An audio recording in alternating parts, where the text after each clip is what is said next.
Magandang araw po sa inyong lahat, mga minamahal na mga kapatid. Ito po muli ang inyong lingkod, Brother Ariel Tioson, ay bumabati po sa inyo ng isang maligayang araw ng Sabat po sa inyong lahat. At ako po ay dumadalangin sa ating Panginoon na nawa ay nasa mabuting kalagayan po ang bawat isa sa atin at patuloy po natin na nararanasan ang pag-iingat, ang pag-ibig at ang pagpapala na galing po sa ating Panginoong Diyos. Okay, so tayo po ay sandali po muna manalangin bago po tayo magpatuloy po sa atin pong pagripaso po ng Sabbath School lesson. Tayo po ay manalangin.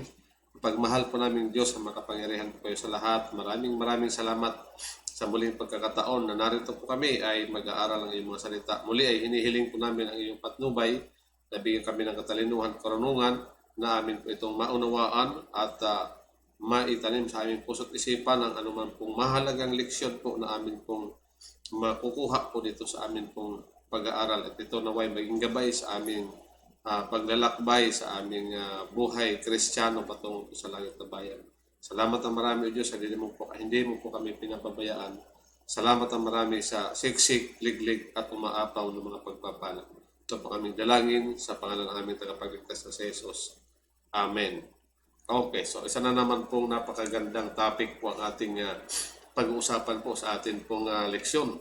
Ito po ay nakaraan ay pinag-aralan po natin yung Abraham's seed, yung binhi ni Abraham na walang duda po kundi ang unang tinawag ng Diyos na kanyang natukoy na binhi ay ang literal na Israel at ngayon po ay naging kasama po tayo dahil po sa ating pagsampalataya sa ating Panginoong Jesucristo. Tayo po ay nagiging kabilang po sa mga tinatawag po na binhi ni Abraham at tayo po ay pinili po na katulad na rin po ng Israel. Kaya isang napakalaking pribilehiyo. Kaya pasalamat po tayo sa ating Panginoong Diyos na bagamat tayo po ay hindi Israelite by blood at tayo po ay nagiging kabilang dahil sa pangako po ng ating Panginoong Diyos kay Abraham at dahilan na rin po sa ating Panginoong Jesucristo. Ngayon ay nandito po tayo sa Tipan sa Sinai. Covenant at Sinai. Okay. So, ngayon po ay ito po yung ating pong aaralin. Okay. So, ang sabi po sa atin, dito po sa ating slide ay okay. So, ayan po. Ang sabi, the relationship between God and Israel had deteriorated due to 400 years of slavery. So, ito po ay tunay po at totoo po ito mga kapatid, no? Dahil po sa tagal po na sila po ay naging alipin, isipin po natin, 400 taon. Halos tayo po ay naging under po tayo ng kapangyarihan po ng bansang Espanya, mahigit 300 taon. No? Halos magkatulad po ang naging karanasan po ang kung gaano katagal na nasakop tayo ng mga Espanyol ay mas matagal lang po ng kaunti ang pagiging alipin po ang itinagal po ng bansang Israel po ng mga Hebreo. Okay, so dahilan po dito ay halos po na makalimot po sila sa tunay na Diyos. Kaya ang relasyon po niya ay nag-deteriorate. Kumbaga sa ito po yung unti-unting parang lumabo po yung kanilang relasyon sa manlilikha. As usual, ang sabi sa atin, God took the initiative and restored their relationship. Ganun naman po talaga ginagawa lagi ng Diyos. Nagkasala ang tao, dito sa mga leksyon na inaral po natin sa mga nakaraan, ang tao ay nagkasala, si Adan at si Eva ang gumawa ng initiative ay walang iba kundi ang ating Panginoong Diyos. Gumawa po ng solusyon para po sa kasalanan. So, ganun din po. Sa panahon po din na ito po ang bayan ng Diyos na walang iba kundi itong literal na Israel na bayang pinili ng Diyos, ay ang Diyos pa rin ang gumawa po ng hakbang para po ay mabigyan ng solusyon yung lumalabong relasyon po. Kaya ang sabi dito, God took the initiative and restored their relationship by renewing the covenant He had made with Abraham, Isaac, and Jacob. Okay, so ito po maganda. Nirenew, sinariwa yung kaniyang tipan kay Abraham kay Isaac at kay Jacob. Kaya ang sabi sa atin, the people of Israel were then responsible for fulfilling their part of the covenant. Katulad po sa mga nakalipas ating pag-aaral, pagka sinabing covenant, tipanan ay mayroon pong kanya-kanyang ginagampanan na part ang bawat isa, both parties, no? Halimbawa na lang yung mag-asawang lalaki at babae. Pagka silang dalawa ay nagkaroon po ng sumpaan, nagkatipanan po sila, siyempre, kung ano po yung part ng asawang lalaki ay kaya pong gagampanan na siya po ay talagang tatayo bilang ama ng tahanan at gayon din naman yung asawang babae, siya naman ay tatayo bilang ilaw ng tahanan. Ang lalaki ay haligi po ng tahanan. O ganun po. Kung ano po yung responsible ng lalaki, kung ano po yung responsibilidad ng lalaki ay kanya pong gagampanan at kung ano pong responsibilidad ng asawang babae ay kanya rin naman po itong nararapat na gampanan. So ganun din po dito sa pagitan po ng relasyon at pagipagtipan ng Diyos sa Israel ay may kanya-kanya po silang function na gagampanan. Ang Panginoong Diyos ay walang question. Hindi po siya sumisira sa tipanan, kundi ang madalas na sumisira po dito sa tipanan ay walang iba po kundi ang bayang Israel.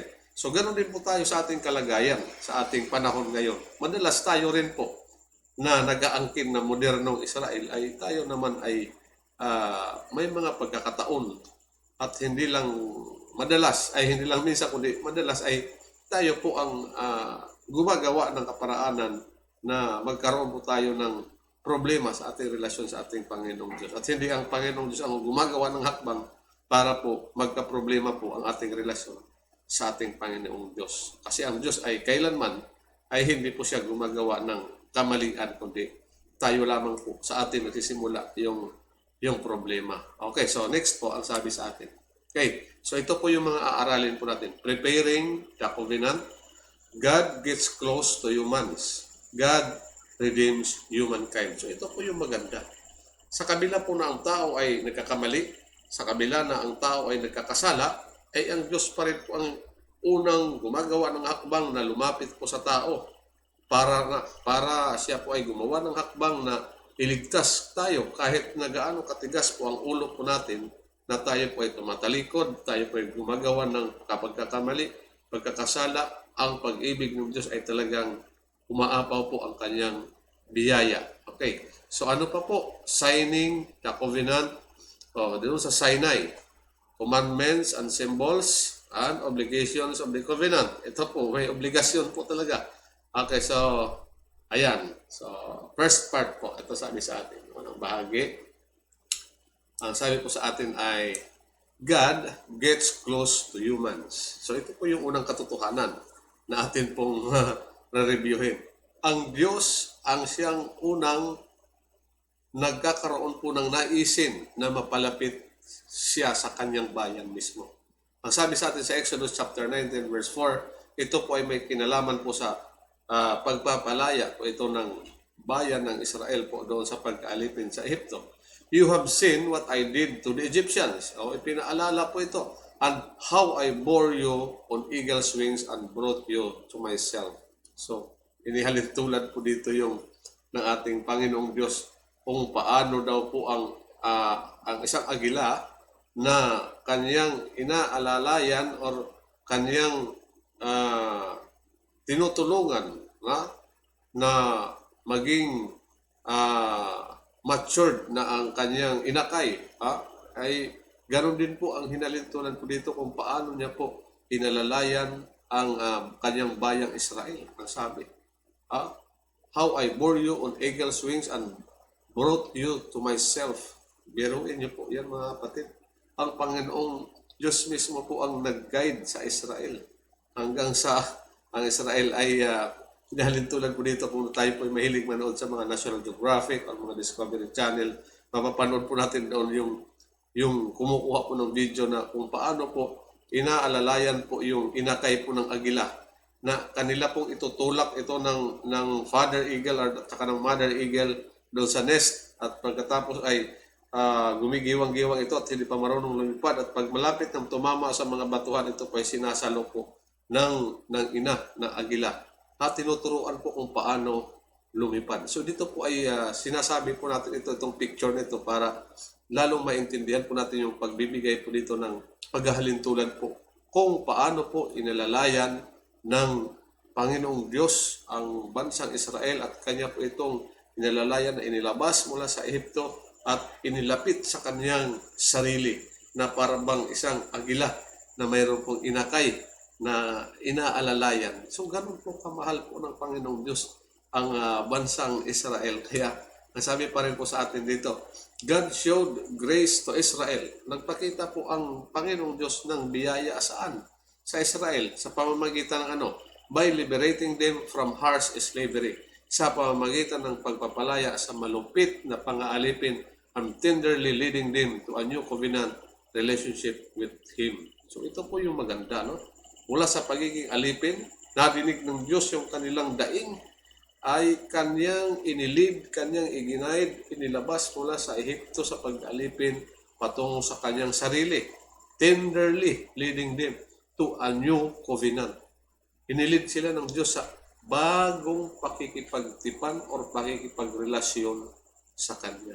Every time na nawawala po ang tao sa Diyos o nahihiwalay dahilan po sa pagkakasala o anuman na nakakalimot o nagkakaroon po ng labo po yung relasyon po ng between God and His creator or tayo po ng mga tao para ang bansang Israel ay ang Panginoong Diyos pa rin po ang laging nagpe-first move. Siya pa rin ang laging unang gumagawa ng hakbang. So, ganun po mahal po tayo ng ating Panginoong Diyos. Dito po natin makikita kung gaano po kalawak, kalalim, at kataas ang pag-ibig po ng ating Panginoong Diyos na pat sa kabila na ang tao ay nagkakasala, dito po ini-example po natin mismo yung bayang Israel, ay kanya pong ginagawan ng kaparaanan na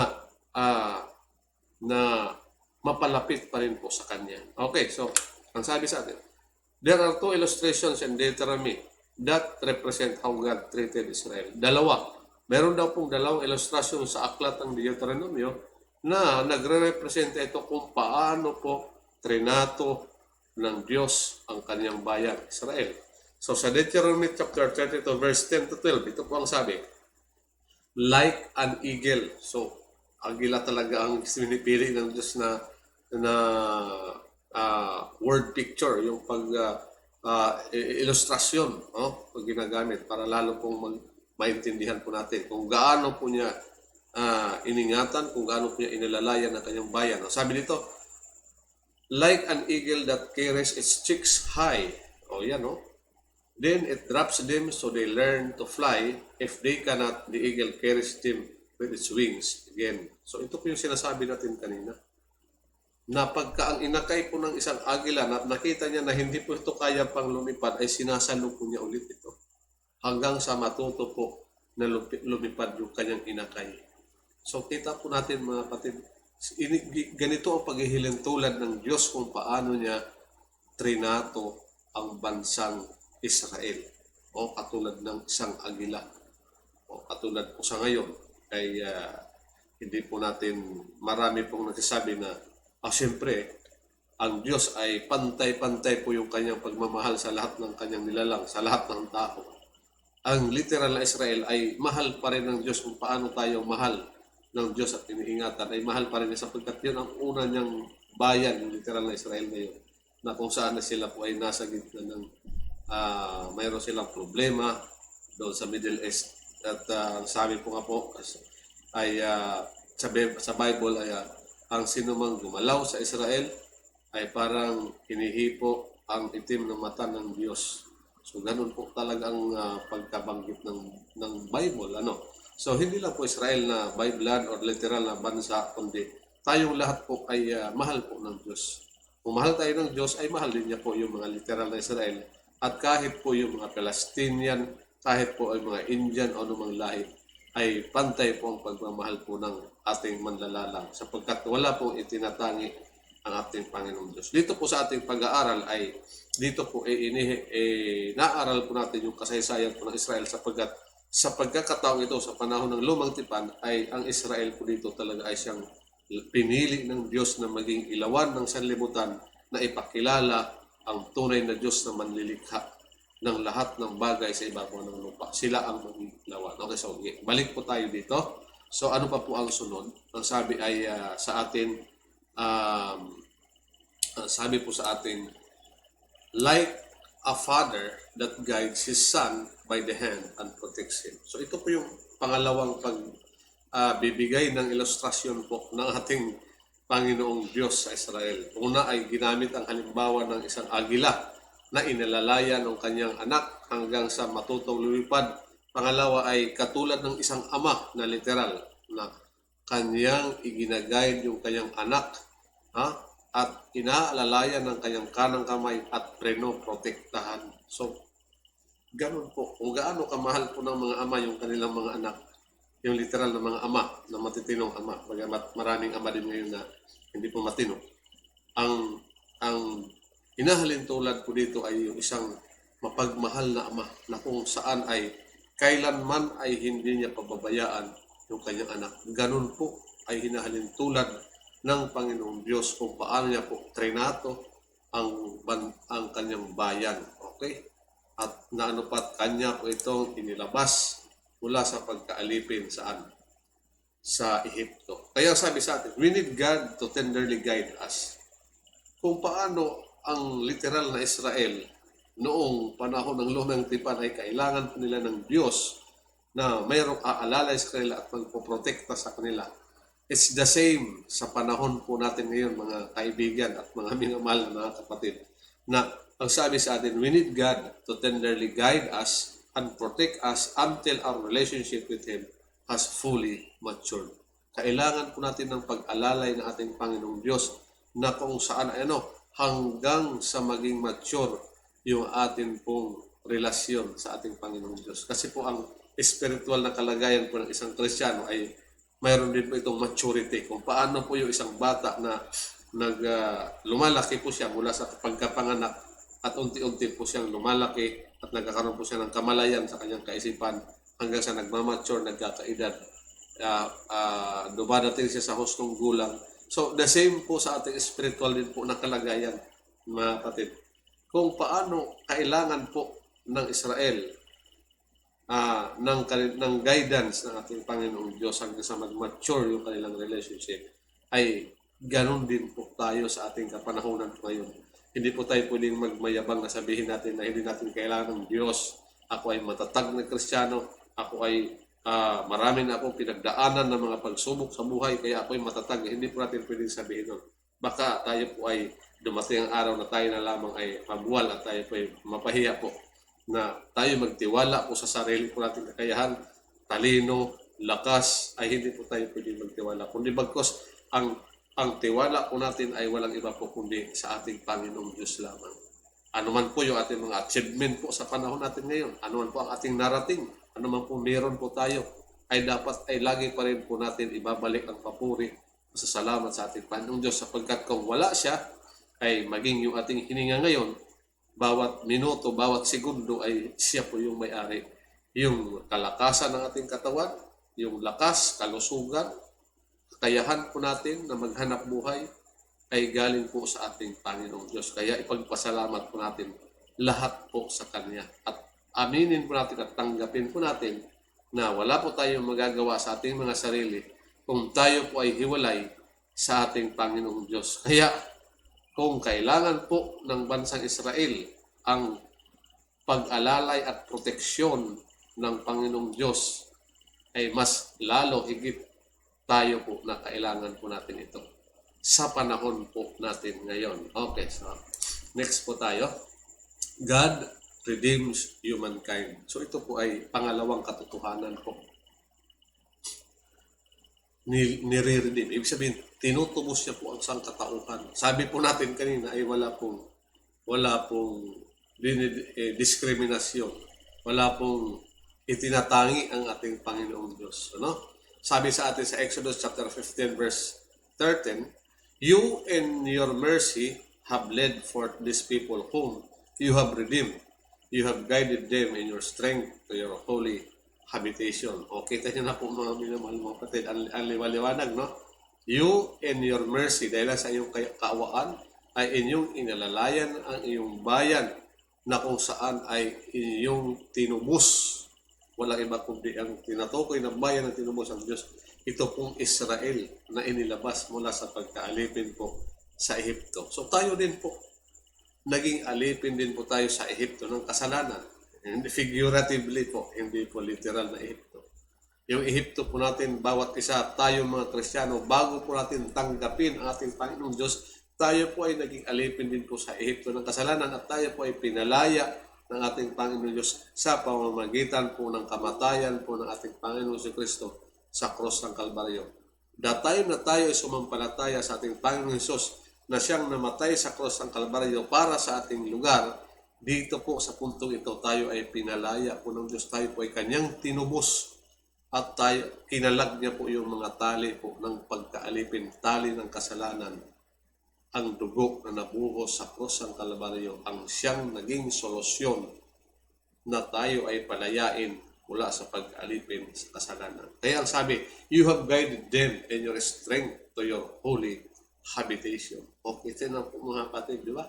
So ang Diyos talaga ay hindi kailanman pinabayaan niya ang kanyang bayan. God's first step to help the people of Israel was to redeem them from slavery. So literal po na pagka-slave po. Nang nakita ng Diyos, naawa ang Diyos, nakarating sa kalangitan ang daing ng mga Hebreyong ito at dininig ng Diyos yung kanilang daing. Kaya ang first step ay sila po ay tubusin sa pagka-alipin. A redeemer was someone who helped a close relative, had to sell their land or could not pay for their debts, and had become a slave. This redeemer bought the land back or liberated the person from slavery. So ito po, kung paano po ina-apply yung salitang redeemer sa panahon po ng Old Testament. Usually po kapag ang isang tao na wala po siyang kakayahan, mayroon po siyang maraming utang, no? Ito po yung someone, ito po yung tao na kung saan ay maaring close relative or kamag-anak na who had to sell their land or could not pay for their debts and had become a slave dahilan po sa hindi po nakabayad po ng utang at sila po ay naging alipin kasi po ang rules po noong araw po ng Old Testament kapag ikaw ay nagkaroon ka ng utang at hindi ka na nakabayad, badang huli ay gagawin kang alipin ng iyong pinagkautangan. Kaya ang ginagawa ng iba dito na close relative or kamag-anak, maaaring kapatid or first cousin, ang gagawin po ng redeemer o taga-tubos dito ay siyang magbabayad. This redeemer bought the land back or liberated the person from slavery. Yan po. So, yan po ang ginawa ng Panginoong Diyos. Wala silang kakayahan na makalaya sa pagiging alipin, kundi tinubos po sila. Ang Diyos po ang gumawa ng kaparaanan para po sila ay palabasin at palayain po mula sa pagkaalipin. Okay. Ano pa po sabi? God was that redeemer for Israel to redeem them. Ayan, no? Kung paano po ay mayroon pong literal na redeemer or taga-tubos pagka ikaw ay wala ka ng kakayahan. Binta mo na yung ari-arian, yung lupa, nagipit ka, pero dahil sa awa ng mayroong taga-tubos, swerte-swerte ka, mayroong kang kamag-anak na gano'n, na puno ka na ng utang, hindi mo na kayang bayaran, tapos mayroong tao na lulutang at babayaran ng iyong mga pagkakautang at ikaw ay muli ay magiging malaya, ay napakaswerte. Kaya ito po ay ganun po ang ginawa po dito ng Panginoong Diyos sa Israel. Wala na silang magagawa sa kanilang sarili, kundi kung hindi ginawa ng paraan ng Diyos na sila ay makalaya sa Ehipto ay wala po silang magagawa, kundi forever po talaga sila na magiging slave po sa Egypt. Kaya ganito po ang sabi, God was that redeemer for Israel to redeem them. He had to come down to deliver them out of the hand of the Egyptians. Sa Exodus chapter 3 verse 8. Para matubos ay siya mismo ang bumaba out para siya ay iligtas ang kanyang bayan, iligtas sila sa pamamagitan ng kanyang kamay mula doon sa mga Ehipsyo. Okay, kita niyo po mga kapatid, no? Ang Panginoong Diyos talaga ay ganun kabuti, ganun ka ganda ang kanyang kalooban. So ang sabi, what price did God pay to redeem Israel and ourselves? Ano po yung naging price para lang matubos po ang Israel? lalo na po tayo sa ating kapanahunan ngayon. So ayan po yung sinabi natin kanina, no?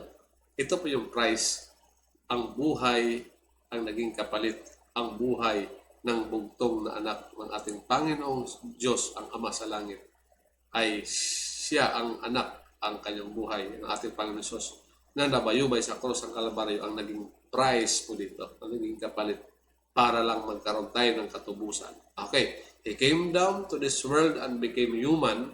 He paid for our sins by dying on the cross. So yan po yung katotohanan, mga kapatid. No? Nagkatawang tao siya mula doon sa langit. Iniwan niya yung kanyang trono bilang Diyos at hari ng mga hari. Nagkatawang tao upang abutin tayo.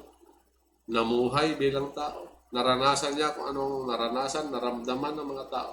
Nauhaw, nagutom, no? Naging masaya, naging malungkot. So, bilang tao ay naranasan niya po kung ano yung feelings po ng tao.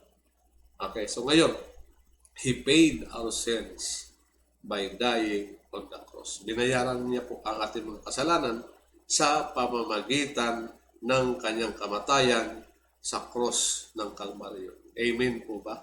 So yan po talaga. Ito po ay sabi nga, old story. Huh? I love to tell the old story, sabi po sa hymnal.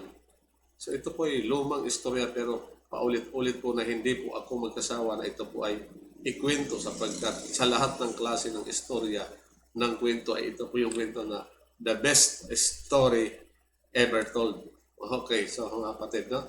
Kung paano po tayo iniligtas ng ating Panginoong Diyos mula sa pagkaalipin sa figurative na Ehipto, na symbolical Egypt, na walang iba kundi ang kasalanan. Okay?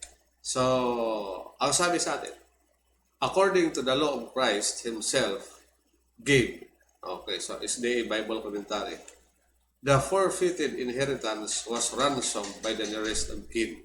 Ayan po. Yung Jesus Christ laid off His royal robe, His kingly crown, and clothed His divinity with humanity, in order to become a substitute and surety for humanity, that dying in humanity He might by His death destroy him who had the power of death. He could not have done this as God, but by coming as man, Christ could die. By death, He overcame death. Sa pamamagitan ng kamatayan, ay napagtagumpayan niya ang kamatayan. Ang galing, no?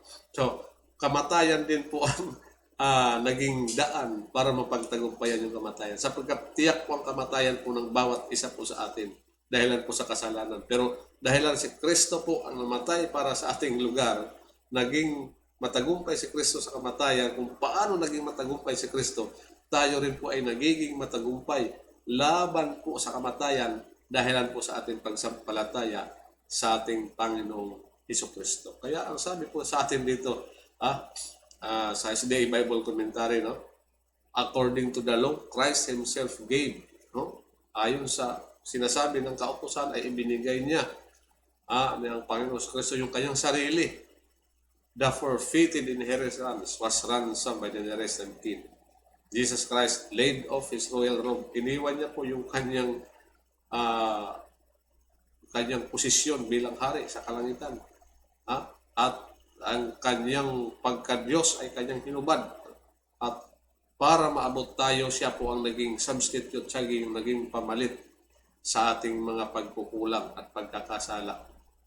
Na dahil sa kanyang kamatayan, dahil sa kanyang pagkataong tao, na by His death, destroy him who had the power of death. Nasira po ng ating Panginoong Diyos, natalo po ng ating Panginoong Diyos ang kamatayan. Kaya tayo po ay mga mananagumpay na sa kamatayan, nadulot po ng kasalanan. Kaya dapat ang mindset po natin, once a Christian po tayo, ay tayo po ay mga winners. Hindi po tayo loser. No? Si Satan ang loser. Tayo po ay winner po sa side po ng ating Panginoong Kristo, sapagkat siya mismo ay naging matagumpay laban sa kamatayan. Okay, Sinai, the commandments and symbols. Ang sabi sa atin, you shall have no other gods before me. Ito po yung matindi. Okay, so nainip sila nung si Moses, pagbalik ni Moses mula doon sa Sinai, pagbalik niya ay iba na po yung ginagawa po ng mga Israelita. Okay, so mga Hebreo, okay, sabi, signing of the covenant is found in Exodus chapter 19, verse 24. Okay, yung signing ng covenant, ng tipanan. Number 1, God led Israel to Mount Sinai. So, alam po natin lahat na mula sa pagkaalipin sa Ehipto, ginaid po sila ng Panginoong Diyos. Dinala po sila doon sa Sinai sa pangunguna po ng leader po ng bayan ng Diyos na si Moses. Number 2, he proposes covenant to them. Okay, so nag-propose ang Panginoong Diyos. Sabi ng Panginoong Diyos, ito yung aking tipan. Okay? Ito yung aking tipan na dapat ninyong tuparin, na dapat kayo ay mangako. Kumbaga, magpirmahan tayo dito. Di ba? Di ba kapag mayroon kang bumibili ka ng isang ari-arian, kung mayroon kayong agreement, or umuutang ka ng kung ano man, may mga transaction o may mga legal documents, no? May mga permahan para pagtibayin yung kasunduan. So, ganun din po to, mga kapatid. He proposes covenant to them. Sa chapter 19, verse 3 to 6, the people of Israel accepted the covenant. So, ito maganda.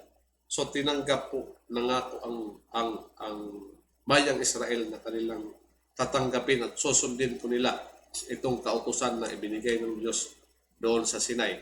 They had to consecrate themselves for 3 days. Kaya i-consecrate nila yung kanilang sarili sa loob ng 3 araw and to set limits around the mount so no one would come too close to God's presence. Bakit? Kasi ang sabi ng Biblia, kapag napalapit ka sa Diyos at hindi mo pwedeng titigan ang Panginoon sapagkat ikaw ay mamamatay. Kaya ang sabi dito, kinakailangan na linisin nila yung kanilang sarili, magpakubanal po sila, mga kapatid. Consecrate. Ano ba sa Tagalog yung consecrate?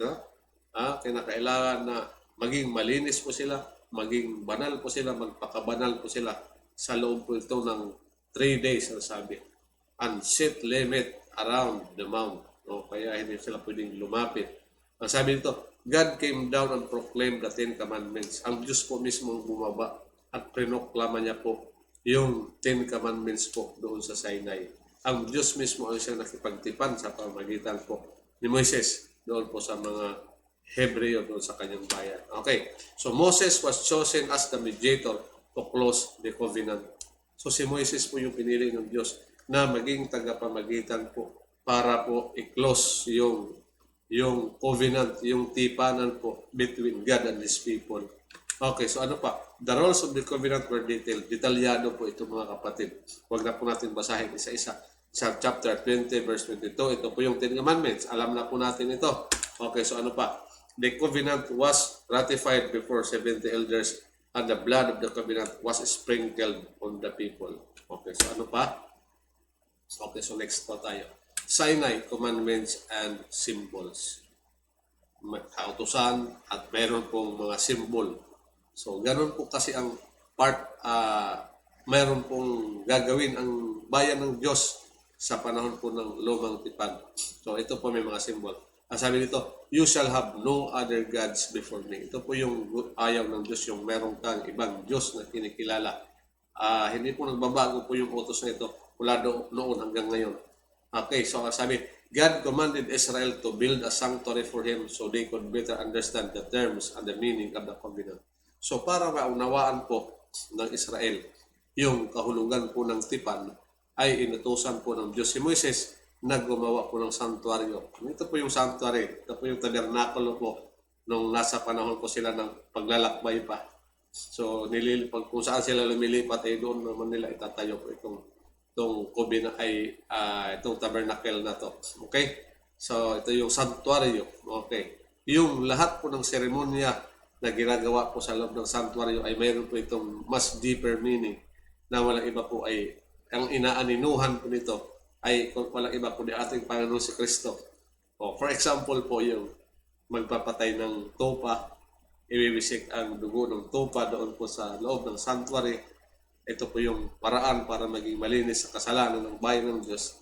Ang sinisimbolahan po nito ay walang iba po kundi ang atin pong Panginoon si Kristo. Siya po yung Lamb of God na siya nag-aalis po ng kasalanan. Okay, so God used the sanctuary and its rights as a symbol of heavenly truths, the plan of redemption. Yung plano po ng pagtubos mula sa mga kasalanan sa lahat po ng tao ay dito po, yan po yung mga ginagawa po ng mga seremonya sa loob po ng sanctuary. Yan po yung pagpapakita kung paano po ginagawa ng Diyos yung plano po ng pagliligtas at pagtutubos sa mga tao mula sa ating po mga kasalanan. Okay. So yan po yung sinasabi natin. This redemption was beyond the liberation from Egyptian slavery. Kaya ang pagtutubos na ito ay mas higit pa ito sa pagpapalaya mula sa pagkaalipin. Pinalaya po ang bayan ng Diyos, hindi lang sa literal na pagkaalipin, kundi pagkaalipin sa spiritual na kalagayan, pagkaalipin sa kasalanan. So, kung ang Diyos ay interesado po sa pagpapalaya sa literal po na kahirapan po natin, interesado po ang Diyos na iparanas po sa kanyang bayan yung maalwan na pamumuhay. Kaya nga po, mga minamahal na mga kapatid, ay pinangakuan po mula pa kay Abraham na mayroong ibibigay na lupa, itong Kanaan na ito na land of milk and honey.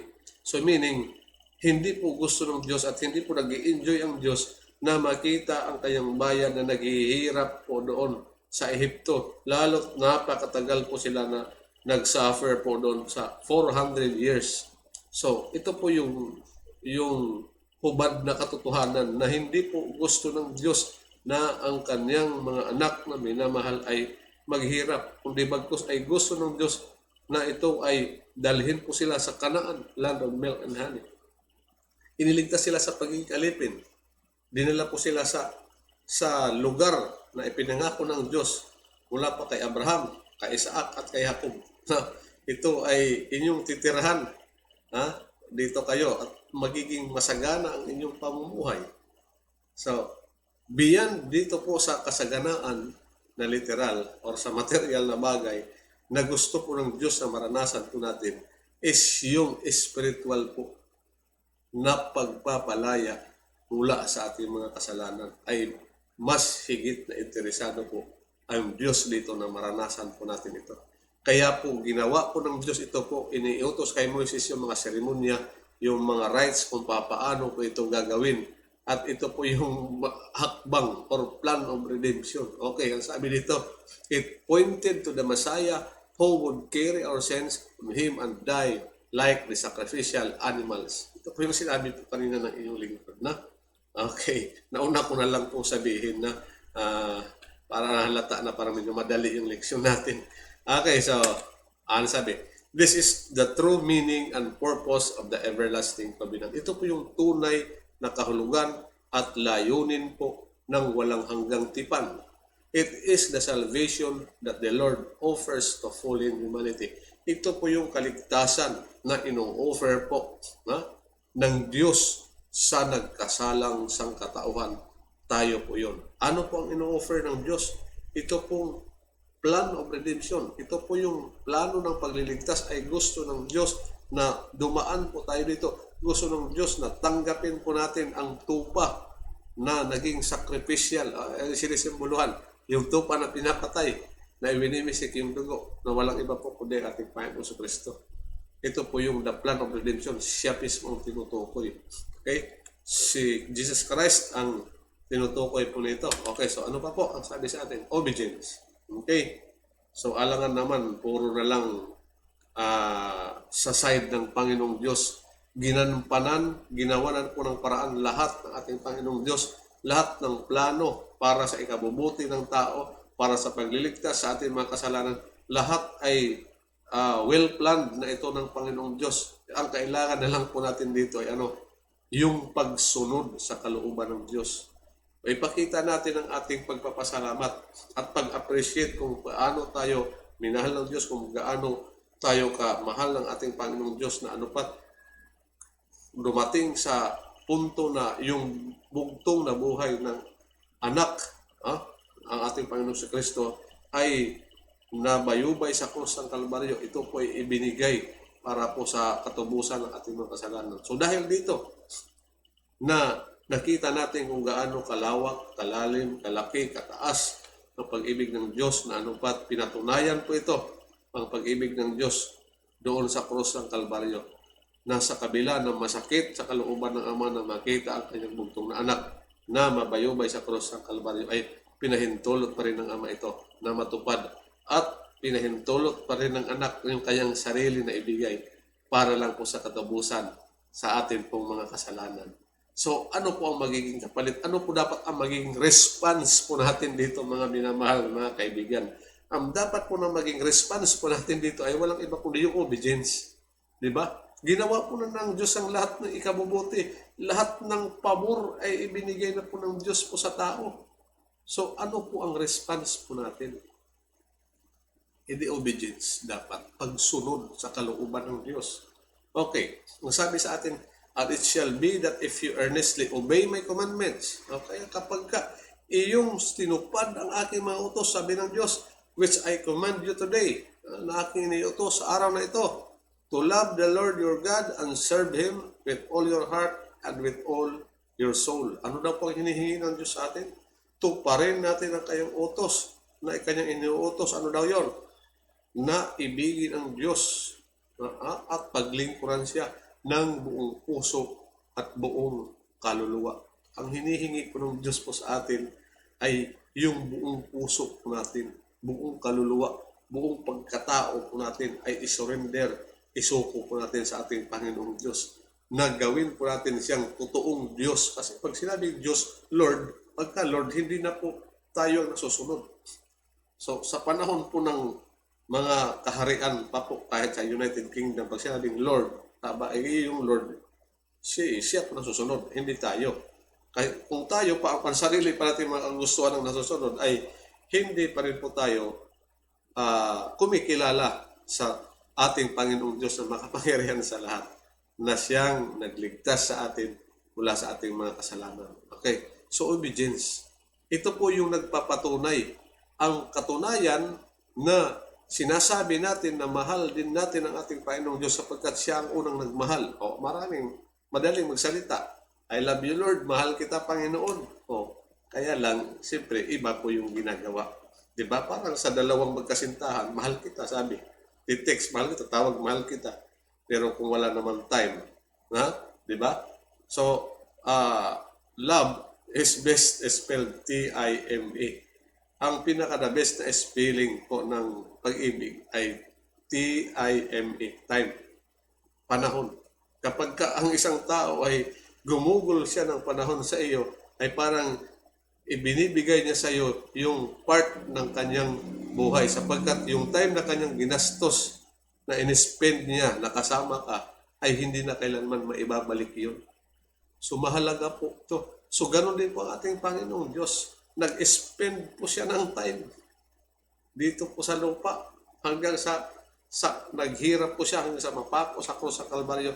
Mayroon po siyang patunay kung gaano niya tayo kamahal ng ating Panginoong Kristo. Hanggang po sa mabayubay at mapako po siya doon sa krus, hanggang sa bumulwak po yung kanyang dugo, hanggang sa kamatayan po. Kanya po itong tiniis, alang-alang po sa ating kaligtasan. Kaya ganun po yun, mga minamahal na mga kapatid, no? Kaya dahil dito po, ang hinihiling naman ng Diyos sa atin ay obedience. Pagsunod po, mga kapatid. Sapagkat ginawa na po lahat ng sakripisyo. Ginawa na po lahat ng pabor para sa tao. Ginawa po ng ating Panginoong Diyos. Ang tanong, ano naman ang part po natin? Ano naman ang gagawin natin?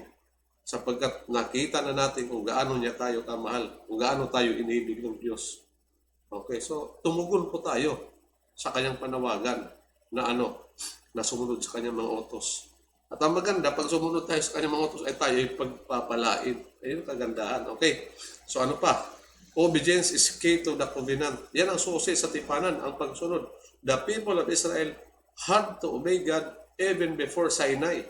They had to spread blood on the doorpost to get out of Egypt. O di ba nga yung feast of the Passover, di ba? Naglagay sila ng dugo sa pintuan sapagkat isa sa mga salot na dadaan po doon sa Egypto ay papatayin po ng anghel ng Diyos yung lahat ng panganay. Okay, kaya pagka may dugo po doon sa pintuan ay lalagpasan po ng angel. So ito po ay sumisimbolo din po ito. Yung dugo na nakalagay doon sa pinto. Nag-symbolize din po ito sa dugo ni Kristo. Na lalagpasan po tayo ng kamatayan. No? Hindi po tayo na gagalawin po ng angel of death. Tayo rin po mga kapatid. Once po na mayroon po tayong sign ng dugo sa ating doorpost, sa ating pintuan, ating bahay, ng ating Panginoong Kristo. Okay. Ano pa? If obedience is necessary to stay within the covenant terms, does that mean that we are saved by our obedience? Ayan po magandang tanong. Kung ang pagsunod ay kailangan doon sa tipan, sa terms po, doon sa tipanan, sa kasunduan, nangangahulugan ba ito na ang ating pagsunod ay siyang magiging daan ng kaligtasan? Okay, so mga kapatid, ang kaligtasan po, linawin po natin ha. Ang kaligtasan ay malinaw po sa Efeso 2:8. Ang tayo po ay naligtas sa pamamagitan po ng alin?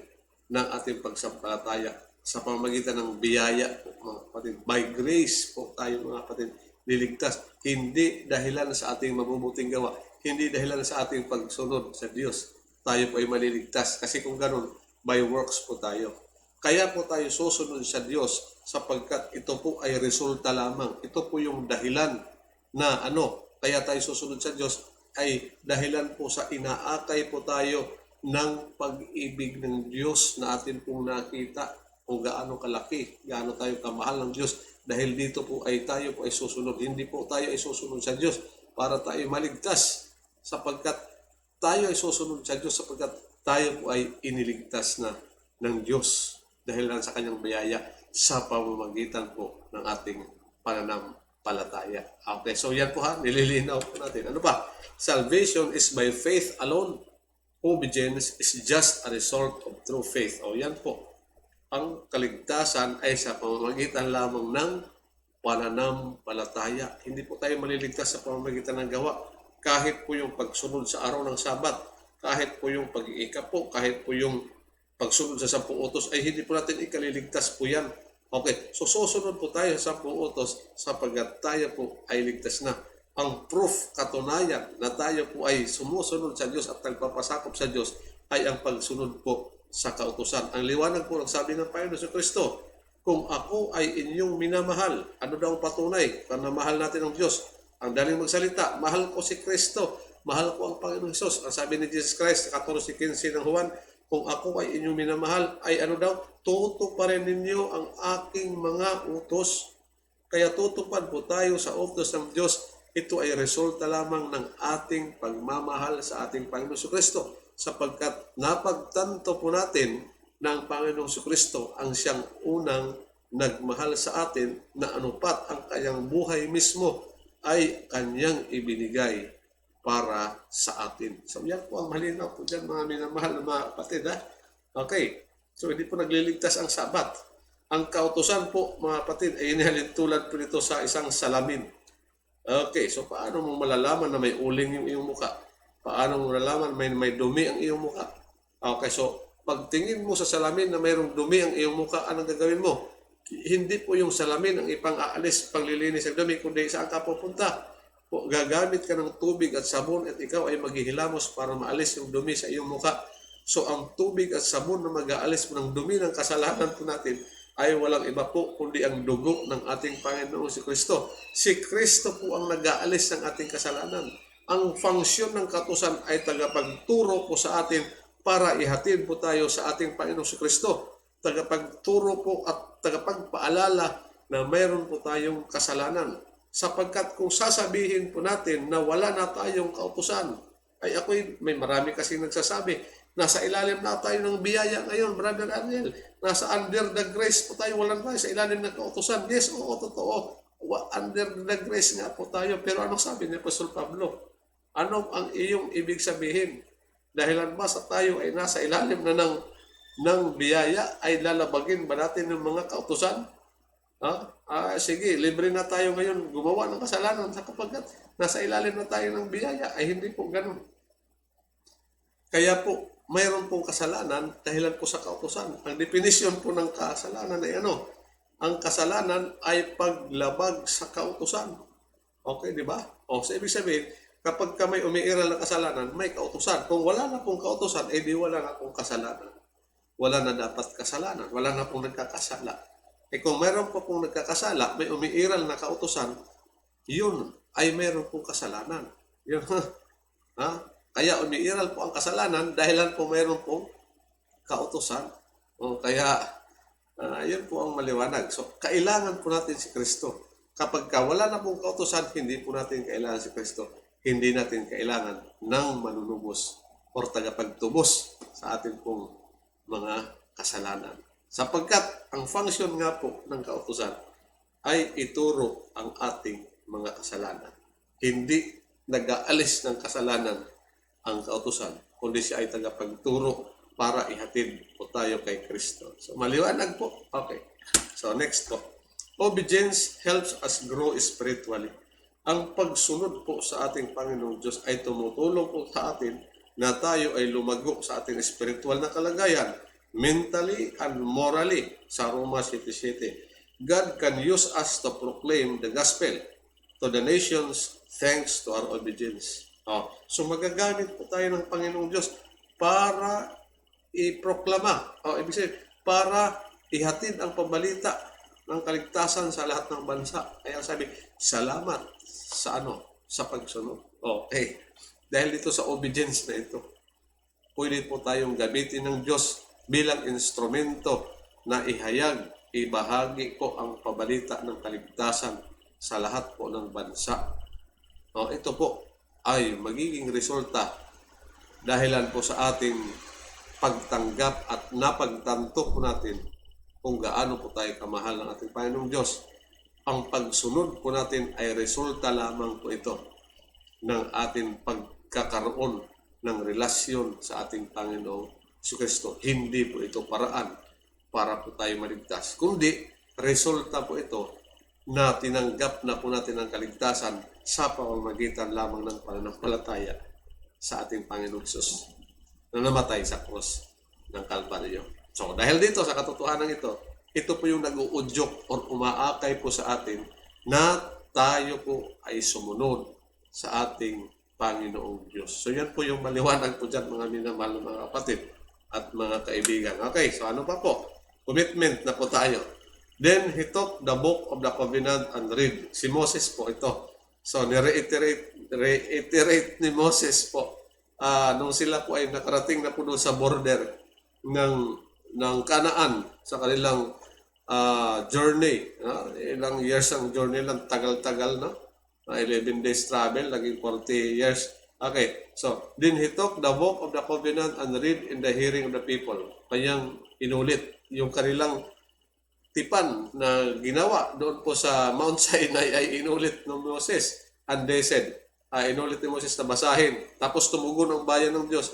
And they said, all that the Lord has said, we will do and be obedient. Nangako po dito ang bayan ng Diyos. Narinig nila, na-refresh sa isip nila yung kasunduan na ginawa nila doon sa Mount Sinai between God and Israelites. No? Kaya muli ay nirenew po nila yung kanilang pangako sa Diyos. No, after na marinig po nila yung binasa po ni Moses na kasunduan, yung 10 Commandments, no? Na iniutos ng Diyos. Nangako ulit ang bayan. Sabi ng bayan, lahat ng narinig namin ay aming susundin, sabi niya. Kami nangangako na maging masunurin. Ang galing, no? So, kung paano nangako po ang bayang Israel na sila ay magiging masunurin sapagkat nakita nila ang biyaya ng Diyos. Biyaya yun na sila po ay pinagpakitaan ng kagandahang loob ng Diyos na sila ay inilabas mula sa Ehipto, sila ay dinala doon sa Kanaan, no? Napakabuti ng Diyos, talagang dinala sila sa Kanaan, land of milk and honey. Talaga naman. Okay. Ganun sila kamahal ng Diyos. So dahil dito sa nakita nila na kagandahang loob ng Diyos ay nangako po sila na sila ay susunod sa Diyos. So sana ay ganun din po tayo. Nung nakita po natin kung gaano kalaki ang sakripisyo na ginawa ng Panginoon Jesucristo sa cross ng Kalbaryo, na siya ay namatay po doon at nabayubay at siya po ay ibinuhis ang kanyang buhay para sa atin, ay dapat ito rin po maging dahilan na tayo ay maging masunurin sa ating Panginoong Diyos. Okay, sabi, The people of Israel had good intentions. Okay. But they did not do everything God had commanded. Why? Oh, yan po. Dumating din kasi sa punto ang Israel. Hindi din sila perfect, no? Bagamat sila ay nangako, ay hindi po lahat ng inuutos ng Diyos ay kanilang lubusang sinunod. Bakit daw? Because they tried to obey God's covenant by their own efforts. Sapagkat sila po ay sumunod sa Diyos sa tipanan sa pamamagitan ng sarili po nilang pagsisikap. Our own efforts are like filthy rags before God. So ito po yung hindi maganda. Hindi po tayo pwedeng magmalaki. Minsan kasi may mga Kristiyano na, ang pakiramdam nila ay parang mas holy, mas banal na sila kaysa sa ibang mga member sa church. Masipag ako sa church. Ako yung pinakamasipag dito. Lagi ako nagpapaawit. Hindi ako na-delete. Ako ay laging nagpipreside. Ako ay laging nag-speaker. Ako ay laging nagtuturo ng lesson. Ako ay malakas magbigay. Pagka ganun po yung tingin na natin sa ating sarili, parang naging righteous na po tayo sa ating sarili. Parang wala na tayong kaibahan sa mata ng Israel na dumating sila sa punto na para bang ang kaligtasan ay sa pamamagitan na po ng mabubuting gawa. Ay ito po ay hindi na maganda po pagka naging ganito attitude natin. Nagiging kahalintulad na rin po tayo sa mga Israelita po na sila po ay nabigo sa kanilang pagsunod sa Diyos sapagkat sinikap po nila na sa kanilang mga sariling effort, sa kanilang sariling pagsisikap na akala nila nasa mabubuting gawa at mga sakripisyo na ginagawa nila sa buhay ay matuwid na sila sa ating Panginoon Diyos. Hindi po. Ang ating katwiran ay inahalintulad sa isang maruming basahan sa harapan ng Diyos sapagkat lahat tayo ay nagkasala, walang matuwid sa atin kahit isa. Lahat tayo makasalanan. Ang ating itsura, ang ating kalagayan ay napakaraming basahan sa harap ng Diyos. Kaya kung magsisikap po tayo na tayo ay magpakabanal sa sarili nating pagsisikap, ay wala po itong kwenta. Okay, so ang sabi sa atin, they were missing a key ingredient, faith. Ano daw po ang nawawala? Nawala po yung susing ingredient, kumbaga sa pagkain, yung pinaka-ingredient po na importante dito, nawala po dito sa kanila yung kumbaga ang seasoning, mga minamahal na mga kapatid, na importante sa pagluluto yung asin. Ito po yung nawala, yung asin. Ano daw yun? Yung pananampalataya sa Hebrews chapter 4 verse 2. After some time, they began to believe that strict obedience to the law, if that's even possible, would make them worthy of salvation. Dumating po sila sa punto na sila po ay naniwala na yung stricto na pagsunod sa kautusan ay ito ang magiging dahilan na sila po ay maligtas. Okay, nakakalungkot lang na mabalitaan po natin na kung minsan kahit sa panahon po natin ngayon ay mayroon po mga nag-aangking Kristiyano na sila daw ay tunay na kabilang sa Iglesia ng Diyos, pero ang kanilang pag-uugali ay wala pong halos pagkaiba sa ugali po ng mga Eskriba at Pariseo.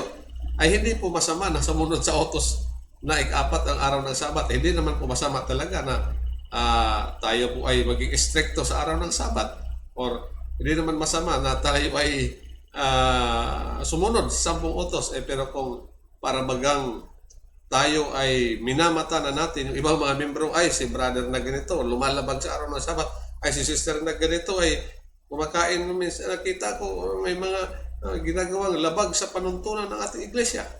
Ay para bang wala na tayong ibang ginawa kundi silipin yung pagkakamali ng iba.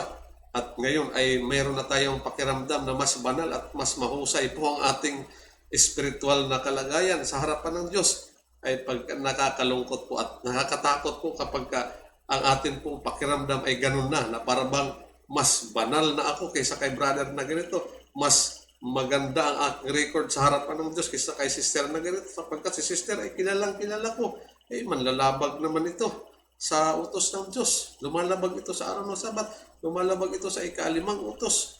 Ito ay sobrang sismosa, ay sobrang panirang puri.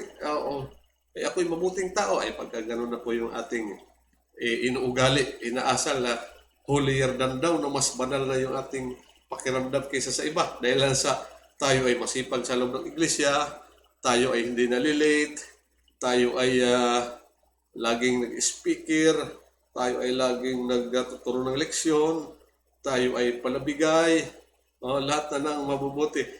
Ang palatandaan po na tayo ay parang nagiging katulad na sa mga eskriba at parisibyo kapag ang pakiramdam natin ay mas concerned na po tayo sa kung ano ang sasabihin ng ibang tao sa atin.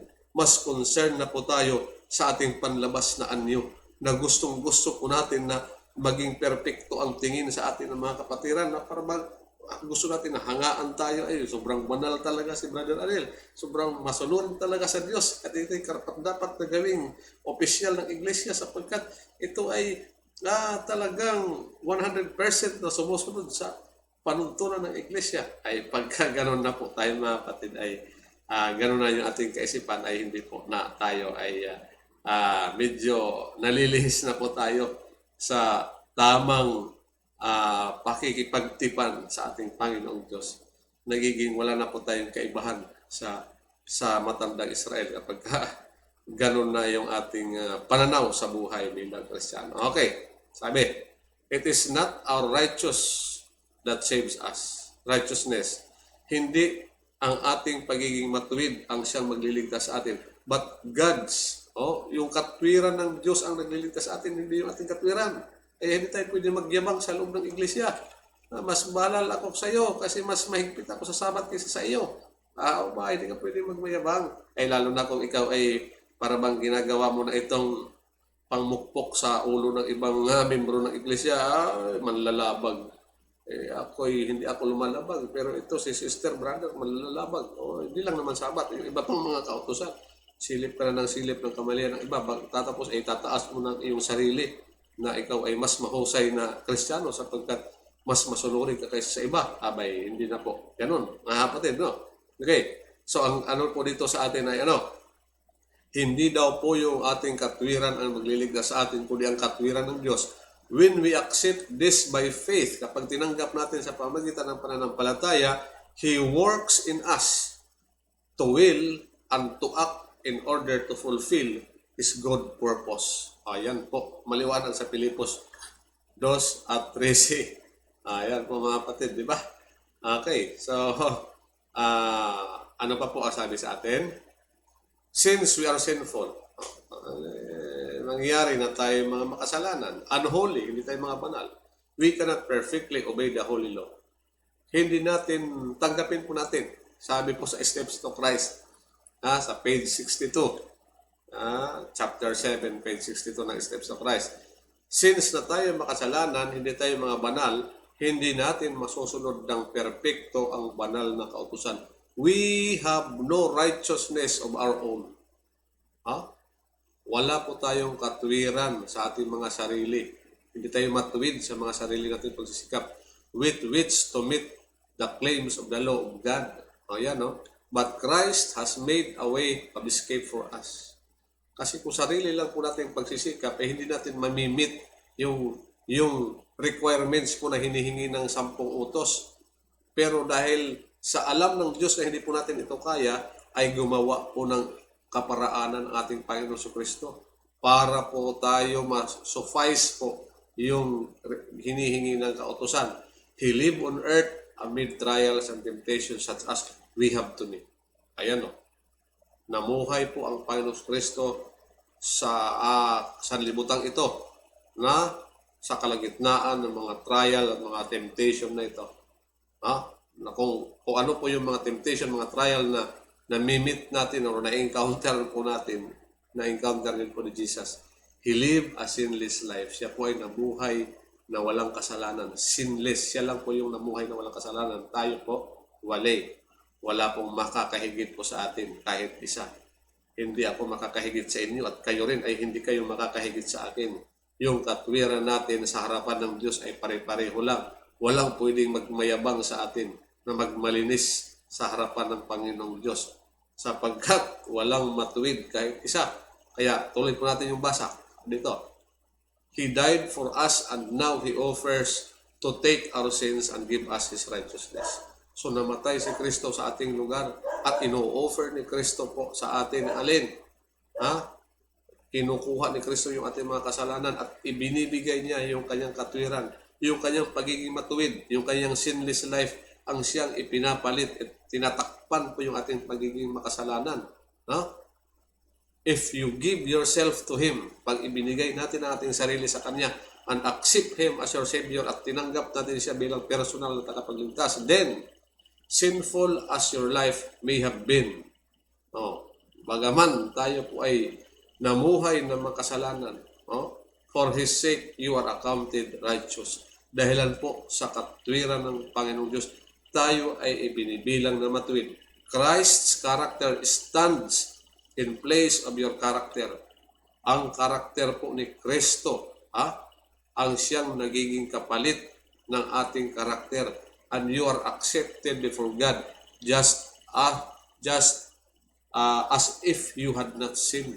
Okay? So, sa harapan po ng Ama ay tinitingnan po tayo ng Ama, ng ating Amang Panginoong Diyos, na para bagang hindi na tayo nagkasala sapagkat tinatakpan ng ating mga kasalanan ng katwiran ng ating Panginoong Kristo. Hindi po tayo matuwid, si Kristo ang matuwid. Pero kung tatanggapin natin si Kristo sa puso natin bilang personal na tagapagligtas, tayo po ay nagiging matuwid sa paningin po ng Diyos sa kanyang harapan. So ganun po mga kapatid, kaya very thankful po tayo sa malaking sakripisyo na ginawa ng Panginoong Kristo para sa atin, tayo ng mga nagkasala. Yan, wala na pala. Yan pala ang alas na. So yan po yung apila po natin mga kapatid. Tanggapin po natin ang ating Panginoong Kristo sapagkat mahal na mahal po tayo ng ating Panginoong Diyos. Napakataas, napakalalim at napakalawak ang pag-ibig ng Diyos. Pinatunayan niya po ito sa cross ng Kalbaryo. Once na tinanggap po natin, kaibigan, si Kristo bilang tagapagligtas po natin, kahit gaano po tayo makasalanan, ay nagiging matuwid po tayo sa mata ng Ama na nasa langit. Tandaan natin, hindi tayo naging matuwid sa sarili po natin mga pagsisikap. Nagiging matuwid lamang po tayo sapagkat binabalutan po tayo ng katwiran ng ating Panginoong Kristo dahilan po sa ating pagsampalataya kay Kristo bilang ating tagapagligtas. Kaya ngayon ang panawagan ng Diyos ay isuko po natin at ibigay po natin ang ating buong puso, ang ating buong kaluluwa, ang ating buong buhay sa Diyos. I-surrender po natin sa Kanya. Nang sa ganun ay gawin ng Diyos lahat ng pagpapala, lahat ng blessing ay ibuhos po sa atin spiritually, materially, at tayo po ay dalhin sa Kanaan, sa land of milk and honey, sagana, siksik, liglig, umaapaw na mga biyaya, ay nais po ng Diyos na maranasan po natin kung paano ipinaranas ng Diyos sa literal na Israel na sila po ay dinala sa Kanaan. The same po tayo. Spiritual Kanaan, interesado lalo po ang ating Panginoong Diyos. Sa bagong langit at sa bagong lupa ay manahin po natin at manahin po natin ang kaligtasan. Buhay na walang hanggan po. Ito po ang pinakasukdulan na gusto ng Diyos na maranasan po ng kanyang bayan. Yung manahin po natin ang alin? Ang buhay na walang hanggan at maranasan natin na tumira sa bagong langit at bagong lupa. Kung ang iyong desisyon, kaibigan, ay tanggapin si Kristo bilang tagapagligtas at isuko ang iyong buhay, ay samahan mo po ako sa isang maiksing panalangin. Tayo po'y manalangin. Ang pagmahal po namin Diyos ang mga kapangyarihan po sa lahat. Salamat ng marami na kung saan ay muli ipinaalala mo po sa amin kung gaano kahalaga ang tipan na inyo kung ginawa po sa iyong bayang Israel doon po sa Sinai, na kung saan ang tipanang ito ay hindi po nagbabago, na nais din po ninyo, Panginoon, na kami bilang modernong Israel ay ibigay din po namin ng buong puso, buong buhay po namin sa inyo, na kami sumunod sa inyo at sumunod kami sa mga lituntunin at kami magpasakop at ikaw ay kilalanin bilang aming personal tagapagligtas sa aming Panginoong Diyos na siyang tagapag-provide ng lahat po ng aming pangailangan. Amang banal, salamat ng marami. Narito po ang aking mga kaibigan at mga kapatid na muli ay tinatalaga namin ang aming buhay sa iyo at muli nangangako kami na susunod at ibibigay namin aming puso at aming kaluluwa sa inyo at ikaw ang siyang tunay na magiging Panginoon namin, nagagabay, magpuprotekta sa amin laban sa anuman pong kasamaan na nasa ibabaw ng lupang ito. Salamat na marami, O Diyos, inyo kaming dinidinig. Salamat na marami na inyo kaming pinapatawad. Ito po aming dalangin sa pangalan ng aming tagapagligtas na si Jesus. Amen. Okay, so maraming salamat po na muli ay sinamahan niyo po ang inyong lingkod sa ating pag-aaral po ng ating Sabbath School. So thank you po. God bless. See you po sa susunod na pag-aaral. Ito po ang gusto kong sabihin sa inyo. Ang bawat isa sa atin ay maranasan po natin ang espiritual at material na pagpapala, siksik, liglig, umaapaw. God bless you.